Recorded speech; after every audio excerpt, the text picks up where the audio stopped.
Hey guys, and welcome back to another episode of the Butterfly Effect podcast. I'm your host Jack, and I'm here with Liam. Howdy. And of course, we've got less than a month to go until the Quarry comes out on June 10th. And we thought that we'd do a little bit more digging and actually find some Easter eggs that could refer to other films, other games, other horror things in general. So let's get into it. Now, the first one being, if you watch the trailer back, the cinematic trailer for The Quarry, there's a mention, I think it's Ryan that says it. He says that there's zombies, aliens, time-hopping Draculas. Now, of course, those that have played the Dark Pictures anthology will know that we've already encountered aliens in House of Ashes. You could also argue that the time-hopping Draculas, maybe that ties into the whole parasite thing in House of Ashes as well. And as a quick side note, as just like a little detail for fans that like Easter eggs, Conrad does mention in Man of Medan about tiny baby Draculas potentially being in the crates when you're in that big room with all the coffins in. But of course that means that we've left out zombies. So does that mean that zombies are going to feature in a future game? Now, speculating on this a little bit further, if you think towards the end of House of Ashes when you've got those guys in the hazmat suits talking, they refer to a game or a place called Winterfold, which we know is going to be the title of a future Dark Pictures game. And of course, because House of Ashes was dealing with infection to some degree, of course that's what, zombies are primarily formed from, right? So could zombies be featuring in Winterfold in the future? So there was a 1977 film that came out called The Dead of Night. Now, there's 3 little stories inside there, and the third and final one is called Bobby. Now, the whole kind of anthology here is about a unnamed mother grieving her drowned son called Bobby. Now, the mother is played by an actress called Joan Hackett. So there's just a lot of names here that come up. Maybe The Quarry's going to be, inspired by a load of films, which we know it has, like The Evil Dead, potentially others such as Sleepaway Camp, Friday the 13th. Maybe there's something here, The Dead of Night, with, names such as Hackett and Bobby in there. Point number 3 is to do with t-shirts. Now I know what you're thinking, why are you talking about t-shirts? So if you think back to the Dark Pictures games, and you watch Man of Medan, you'll notice that Conrad has a t-shirt on that says Salem on it, which of course is a reference to a future game, Little Hope. So I thought it might be worth in the Quarry looking at some of the characters' t-shirts. Now, starting off with a character called Ryan, he has a t-shirt and it says Cult Damage on it, I think it says. And I mean, we were speculating, weren't we, mate, about what that could mean. It could be like, because he's into his music, it could be some sort of band.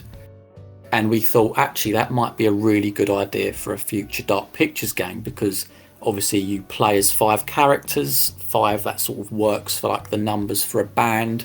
And of course, on the t-shirt as well, it has an upside down cross, which if you look at the intercession title, there is an upside down cross. So again, could that be a little hint at what's to come? So I wanted to look a little bit into the Quarry's location, which is upstate New York, and I looked at a few of horror films that were set here. Some of them being A Quiet Place. One of them was Sleepaway Camp. Now, I don't know if you've ever seen the film Sleepaway Camp, but it's so like The Quarry, potentially heavily inspired. It's an 80s horror film about teens who are, camp counselors. And essentially the main character goes around murdering all the people who aren't playing by the rules and stuff. So it just ties in very well with The Quarry. We've got this like camp by the lake. Yeah, potentially this film's really inspired by Sleepaway Camp. Okay, so point number 5 is inspired by one of you actually in one of our previous theory videos. And that person is Dweezil, aka Evo, who said the following.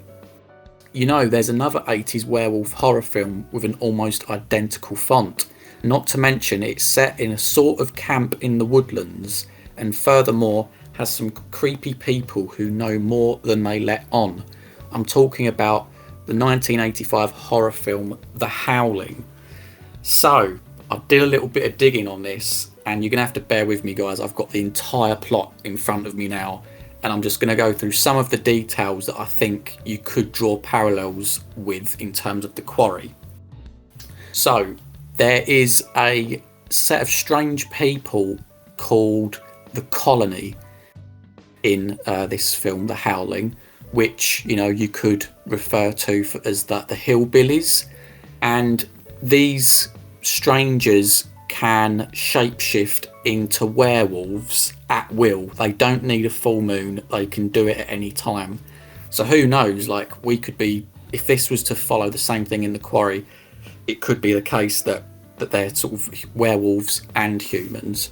So a character called Terry is attacked by a werewolf in a cabin, though she escapes by cutting off the monster's hand with an axe. Now, if you think back to the trailer, I do vaguely remember at one point a couple of characters screaming out, "Cut it off, cut it off." So again, there's hints there that perhaps it, you know, the whole werewolf thing, it does tie into like some infection. So, and actually the ending to this film is rather interesting because it could potentially tie into another video we did about cabin in the woods, or just that sense that this whole thing, it's almost like reality TV. So the ending of this film, the main character has already been scratched by a werewolf at this point, so she's infected, and in a sort of a worldwide announcement to people around the world, she transforms into a werewolf, and then another character called Chris, who obviously there's a Chris in the Quarry as well, he then kills the werewolf in front of her, although the people that are watching this on TV, they're just amused by the thing and they think it's done with special effects. Now, I'm not saying that Supermassive are going to do the exact same thing with the Quarry, but we've got used to them having a formula now where they like to pull the rug from under you, and it wouldn't surprise me if there was some sort of like reality altering, fourth wall breaking thing that might go on. I don't know. So yeah, that's point number 5. So obviously, I banged on about Sleepaway Camp and The Dead of Night, and I'm about to throw one more film at you. Obviously, I spoke a little bit about Friday the 13th and Crystal Lake. Now, obviously, there's a lot of heavy inspiration. Again, we go back to a lake where there's camp counselors and a lot of murders going to be going down. That's, you know, simple. We already know this. But I don't know, I guess, you know, something to add to that is that the character trailers and Instagram stories that we saw showed Jacob and Emma on a pier, and then there was the shot that went down and there was a head in the lake. Now, anyone who knows Friday the 13th knows that Jason Voorhees belongs in that lake, and he'll often veer out the pier, usually jump scaring someone at the end of a movie. You know, whether he's like pulling Tommy off a boat or whoever it is. We had a lot of speculation over who the head in the water was. Potentially it's a lost hiker. Potentially it's Eliza, after she potentially is dead, as she said she had something taken from her. Or perhaps it's just nothing, and it's just a tie-in to Jason Voorhees, just a little nod to say, yeah, Jason's in the lake of, you know, Camp Hackett, I guess. So that could be a potential thing there. Okay, point number 7 is a quick one. It's to do with the film titles. So obviously, again, in a previous video, we said that it's quite apparent that Supermassive have been inspired by werewolf movies from the 80s, hence why perhaps there's 80s outfits in the game. And again, as you can see on screen now, there's a lot of horror movies that have this red, slightly unsettling, creepy font that they've got going on here. Names you'll see: An American Werewolf in London, Wolfen, the Howling. There's plenty more there as well. Point number 8 is the name of the motel. So as I discussed in a previous video when I was analysing the prologue, to those who've seen it, there's a name of a motel that's dropped in it. Now, the name of the motel is the Harbinger Motel. Now, we analysed the word in that video, and Harbinger means usually forewarning of bad news. It can be good and bad, but it's usually used in horror as a bad thing. Usually a character will give a bit of warning about the horrors ahead. Now, one of our lovely fans has commented, Harbinger is the old guy from the cabin in the woods who warns the group. So yeah, potentially another cabin in the woods tie, guys. We did a previous video how we, maybe explored the possibility of there maybe being a cabin in the woods type ending. Maybe this is just a further evidence of that Harbinger, the name of the old employee from the gas station, is also named after the motel in this game. And point number 9 is to do with the tagline that's become associated with this game. So the tagline is, what doesn't kill you makes you stronger. So I looked into this a little bit further, and it's a quote from a German philosopher called Friedrich Nietzsche. Sorry for the pronunciation if that's completely wrong. But what he was basically saying is that he didn't believe that superior human beings should waste their time trying to save others.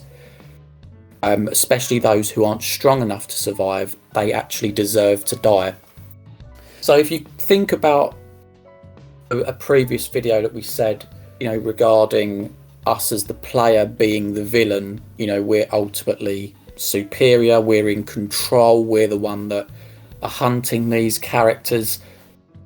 It could be a potential tie in there, could be completely wrong. Also, it could just be that it's about resilience, persevering through hardships and reaching the end. But actually, I think the more likely answer can actually be found on the Quarry website.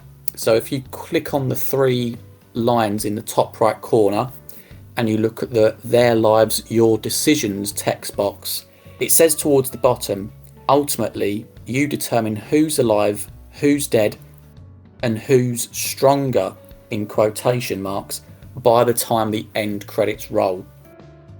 So clearly what this seems to refer to is that there's 3 conditions that the player, or the characters rather, can end up by the end of this game. Alive, dead, potentially morphed into something else.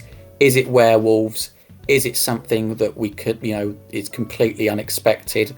I don't know, but why has it been labelled as stronger? We'll have to wait and see.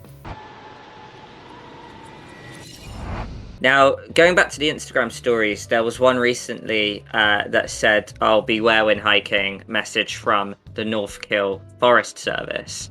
Now, I just had a little look into the word Northkill. Now, I read a decent article on the Northkill Amish settlement. So there used to be a place in Philadelphia, or Pennsylvania actually, Berks County, a place called Northkill Amish settlement. Essentially, there's a bit of war about, Native Americans and, Europeans and stuff like that. The HOWLING massacre. Now, there's a lot of interesting things to take from this, because Northkill is a very significant event in history where a lot of death happens. But one thing that I also thought was really interesting was the fact that one of, the characters or people that is mentioned in this is called Jacob. Now, Jacob had people that died around him, but Jacob managed to escape, although he was captured and later released. Now, I thought this was a really interesting point, considering we have a Jacob in our cast in the Quarry here, and clearly it looks like he gets abducted, or at least dragged through the woods. So yeah, maybe that's just an absolute coincidence, or maybe that is an Easter egg, and perhaps something of the Quarry is inspired on this actual event in, world history. We'll have to see and find out. Yeah, a really good one to end on.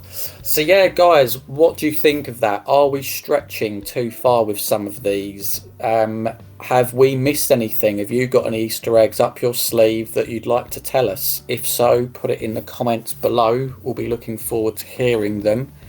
And unless you've got anything else to add, mate, we can wrap it up there. Not at all, I'm happy with that. Okay, guys, so yeah, as usual, please like, comment, subscribe. We really appreciate the support you've been giving us recently, and we'll see you in the next video. Ciao. See you in a bit, guys. Take care.